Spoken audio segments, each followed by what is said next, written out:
guys!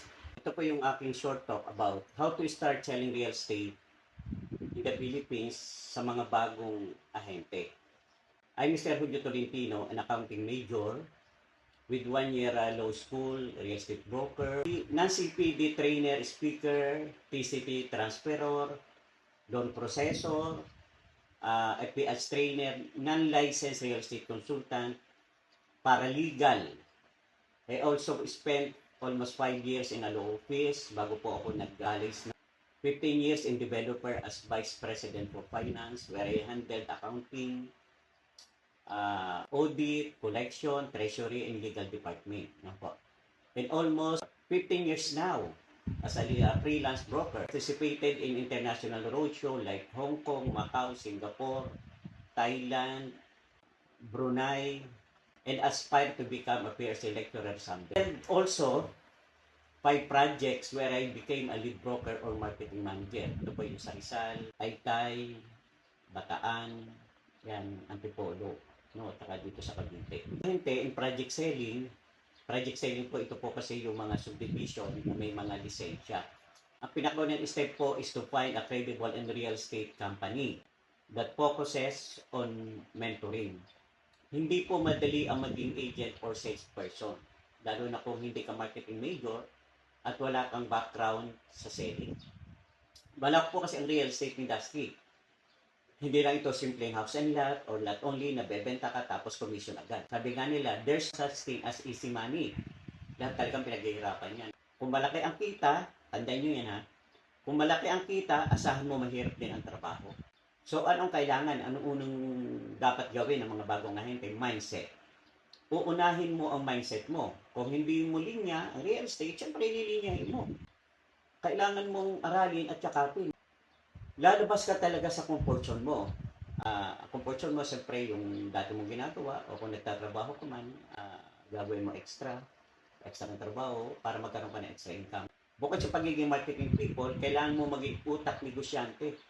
Ano pa yung magiging utak negosyante? Siyempre, hindi naman pwedeng walang kapital dito. Hindi pwedeng laway lang ang kapital. Ano?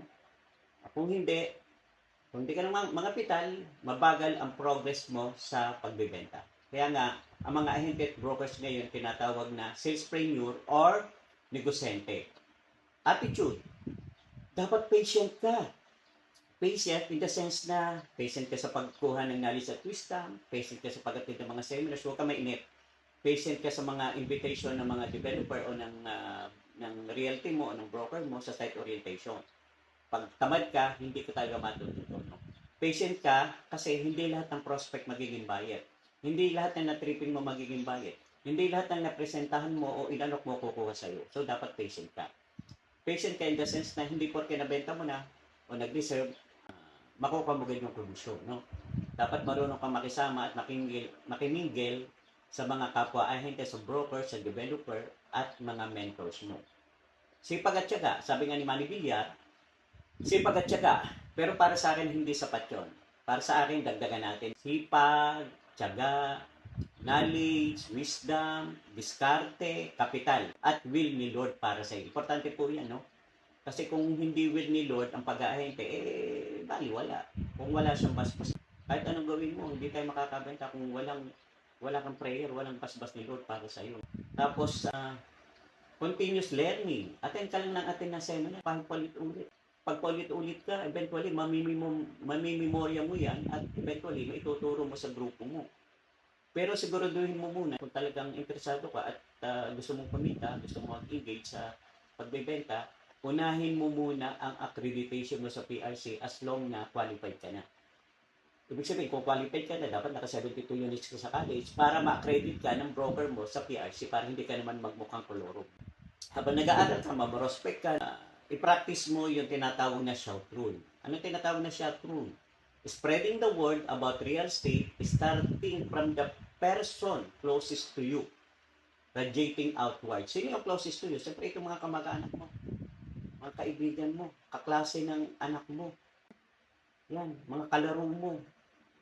Pag nauubos yan, eventually, o sabayan mo ng radiating outwards. Anong tinatawag na radiating outwards? Ito yung magpo-post ka sa TikTok kahit na organic. Tapos aralin mo yung Facebook ads. Dapat may YouTube channel ka. Pero tandaan mo, bago ka makabenta ng property, ibebenta mo muna ang sarili mo. Sir, ibebenta ang sarili. Ibig sabihin, bakit ka benta ng sarili ko? Property ang ibinibenta ko. Ibig sabihin yan, may tinatawag na PBY BBP. People buy products from you before they buy product. Or people buy you before people buy products because first impression does. So, for more knowledge, abangan po ang mga susunod kong talks like fundamentals ng real estate, sales process, prospecting, closing techniques, Facebook ads, leadership and management, leveraging and networking, at marami po pong iba. Thank you!